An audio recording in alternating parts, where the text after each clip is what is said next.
Hi everybody, welcome to Pattis Pools and welcome to Video Pool School.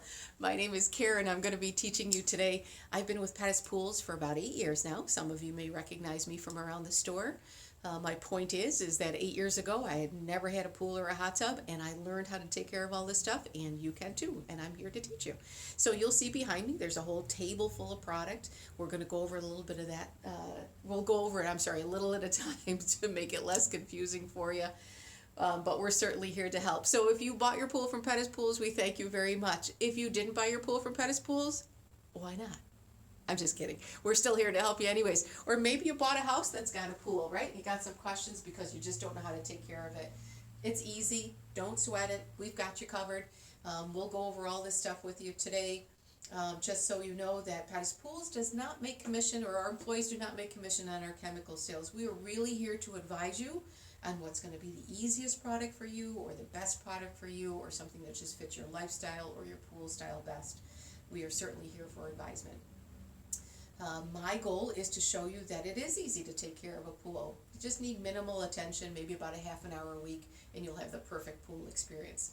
So let's get started. Forgive me if I have to look down every once in a while, because I want to check my notes just to make sure I don't forget to tell you anything. And as I can see from my notes, I've already forgot to tell you something. So if you'll look behind me on the screen, you'll see that it's PattisPools.com. We actually now sell our chemicals online. The world has changed, right? So a lot of online service. If you'll go to PattisPools.com, you'll be able to place your order right there, and then you can pick it up at either of our locations.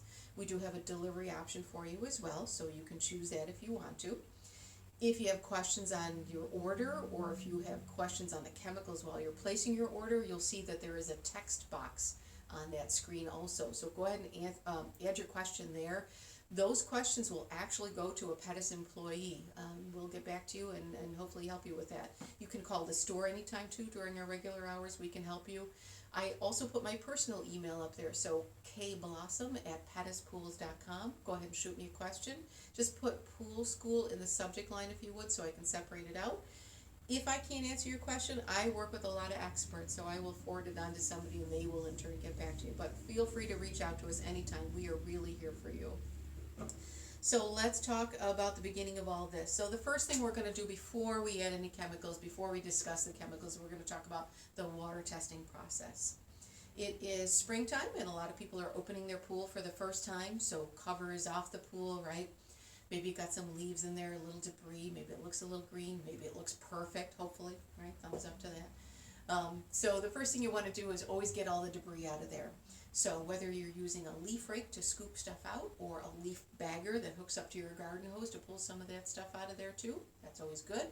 You want to get your water level to the proper level, and that is halfway up your skimmer opening, and that's where it should be circulating. You want to circulate your water for at least 48 hours because you want those chemicals to really churn through. Some of them have settled over the winter, so we want a good, accurate reading. If you're going to change your sand this year, and with Aquasil, we suggest that you change the sand every year. With chlorine products, we suggest you change the sand 3 to 5 years. 3 years is probably better. That sand does wear down over time, and we really want to make sure we've got a nice sharp edge to grab onto that organic material. So change your sand while the sand is dry. It's so much easier to do. And then once your water's been circulating for 48 hours, we want to get a sample. The best way to do that is if you have one of our little sample bottles, that's great, or you can take an empty water bottle, take the cap off, put your thumb over the top of that, and then go right down in front of where that return jet is. So where the water is shooting back into the pool is going to be your strongest reading of chemicals. So go in front of the return jet, lift your thumb up, let a little bit of water get into that bottle, pull it out of there, pull it in, or put it into a cup. So what I've done here for you today is I've gotten a little bit of water out of my hot tub that's behind you that you can't see, but trust me, it's back there. And that is a chlorine-based sanitizer that we're using in it. So I'm going to use a chlorine test strip. I'm going to take the test strip out, and you can do this at home as well. Take that test strip out, dip it in the water for just a sec, pull it out. So the test strip started with 4 little white knobs on there, and those knobs have now turned different colors. So you're going to take your test strip, put it in the middle of the bottle in the back, and then just kind of wrap it around. You want to kind of match up those colors the best that you can. Medium color range is what we're looking for in all of these. We're testing for chlorine, for alkalinity, pH, calcium. We'll talk a little bit more about what those things are, but usually a medium color range is what we're looking for. You will know whether you need to add or perhaps dilute something down depending on the color. There is a number range that's underneath there, and those number ranges are usually parts per million, or ppm. And what that means is, imagine your pool is full of 1,000,000 ping pong balls. No matter what the size, you got 1,000,000 ping pong balls in there. Certain number of ping pong balls have to be chlorine, a certain number of ping pong balls have to be alkalinity and calcium, all that kind of stuff. So it'll make more sense once you do it. A lot of times people like to bring us a water sample first of the season, just to see what's going on, see how much they really need to add. Beginning of the season, because you've topped off with so much fresh water, there's usually a little more chemical that you'll have to add.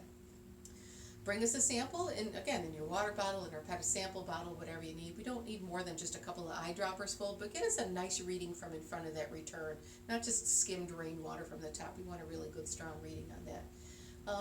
Bring us a sample once a month, test at home once a week, test every week at home, whatever you prefer.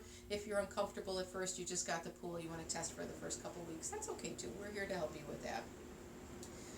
So when you add chemicals to the pool, we will advise you, and on the back of all these bottles it tells you how to add them as well. Some things you pour directly into the pool, some things go directly into the skimmer, some things you pre-dilute, some things you don't. We're certainly here, we'll write all that down for you so you'll know. But again, it's on the bottle for you. A good rule of thumb though is 1 chemical at a time, no more than 5 pounds of a chemical at a time, and you should wait about 2 hours in between each addition of chemical. So that's about it.